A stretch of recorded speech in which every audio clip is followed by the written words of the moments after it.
I am so sick of this administration and their virtue signaling. On this first day of the Karen Bass administration in the city of Angels, Mayor Bass declares a state of emergency to tackle homelessness. It's a promise she made during her campaign and delivered today.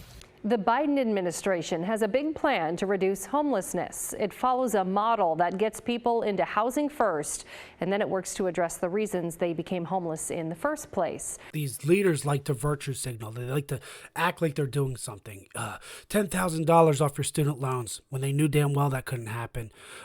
Erase homelessness right before votes, right? When they know damn well that's not going to happen. Where's the logistics of that? How would that even happen? Put people in houses first and then solve the reasons why they're homeless. Is that serious? Is that serious? Wouldn't it be the other way around? Shouldn't you solve why they're homeless in the first place, then put them in a house so they don't default and go backwards? The administration is trying to reduce homelessness by 25% in the next 2 years. To give you some numbers here, right now, as of the last point-in-time count, which counts where people slept on one given night, there are more than 500,000 people who are homeless across the country. His big plan is to stick 580,000 people. And that's not even everybody. You know, what survey is done where people are raising their hands saying they're homeless? They're probably missing 40% of that. So it's probably close to 1 million people that are actually homeless in the United States. They're going to stick 1 million people into housing. Where? We already have a housing shortage in this country. And who's going to pay for that? The taxpayers are paying for this. Are they going to be dependent on public assistance? Are they going to work?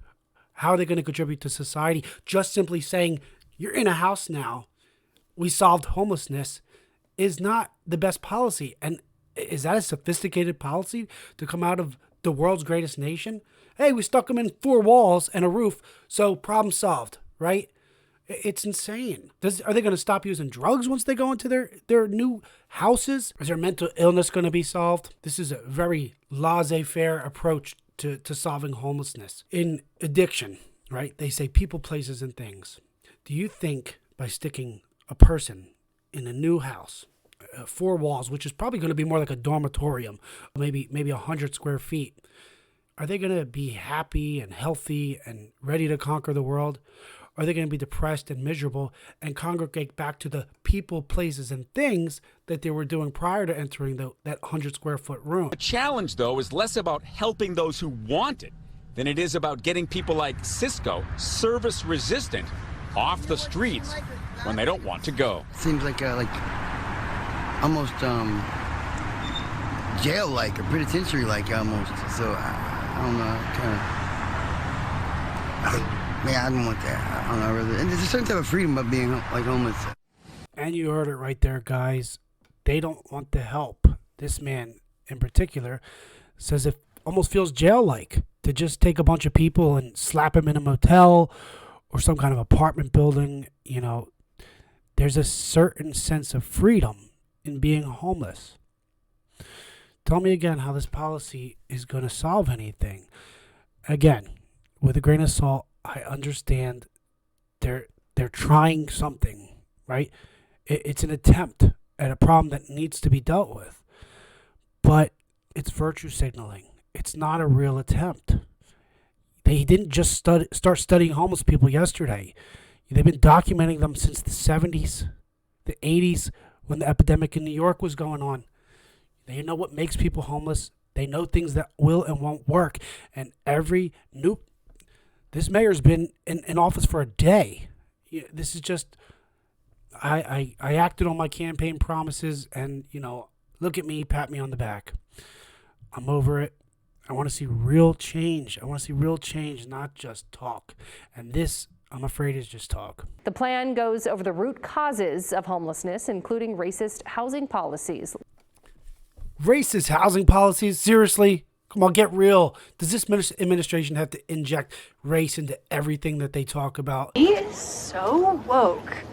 The top 5 reasons people are homeless have been studied for years. It's nothing new. It's poverty. It's because people can't afford the rising cost of living and inflation.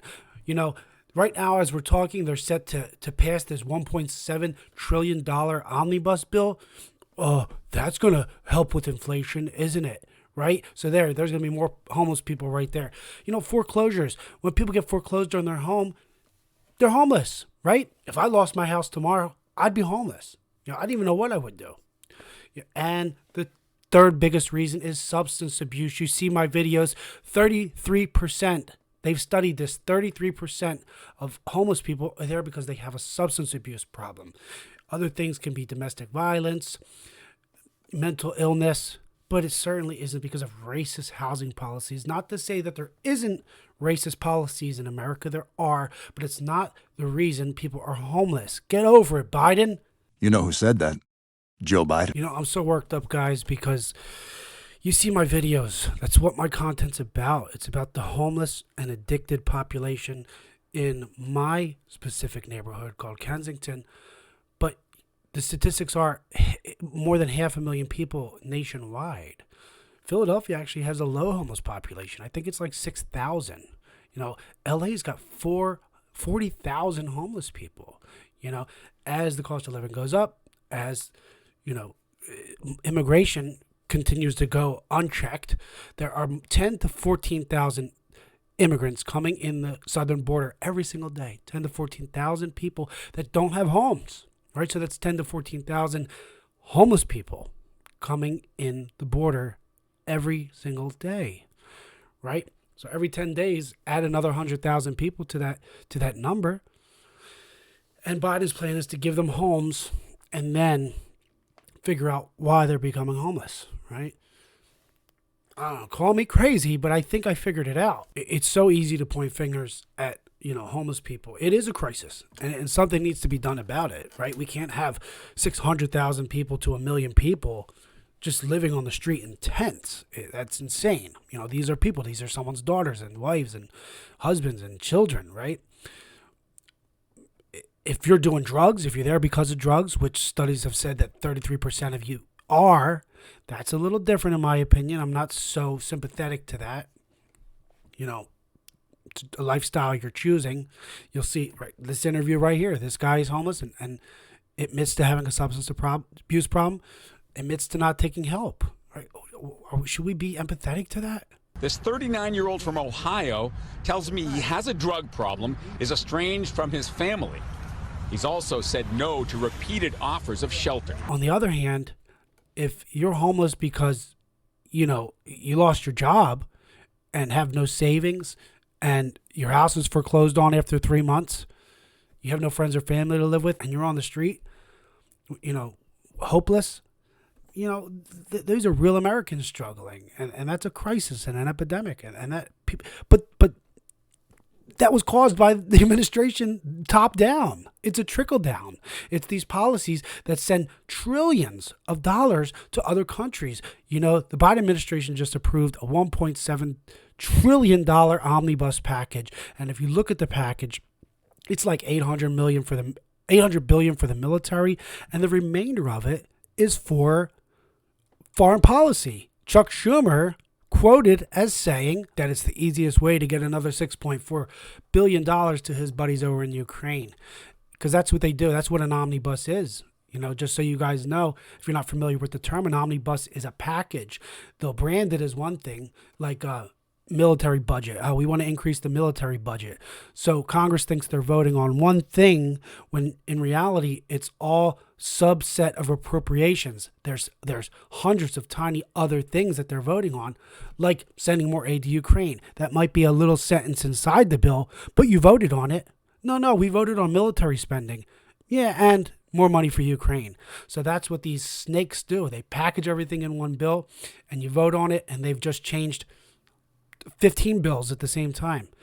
And Schumer just admitted right there that was the quickest way to send more money to Ukraine. So that is his agenda. That's his motivation behind spending $1.7 trillion, which will in turn increase inflation, which will in turn cause more homelessness. So when the Biden administration, the Democrats, say that they're doing everything in their power to fix homelessness, it is virtue signaling. It is complete BS because actions speak louder than words. As elected leaders respond, and not always in the most effective ways, some have resorted to clearing encampments without providing alternative housing options for the people living in them. Yeah, that's because no one wants homeless people that are hooked on drugs living in public spaces that they use. In Philadelphia, they're all over the business district. They're all over the streets. We shouldn't clean that up. You saw my last video where they were living in the playground, right underneath the slide. They're sleeping underneath the slide. How can I take my kids to the park? We shouldn't clean that up. That's inhumane. Anyway, guys, that's it for today. I want to thank you all for watching. And I know sometimes I can have a one-sided point of view, just like all of us. I'm open to other points of view. If you guys want to share your thoughts in the comments, I'd love to hear from them. I love interacting with you guys. So like, share, and comment, and have a great day. I just tell the truth, and telling the truth is crazy in a world full of lies.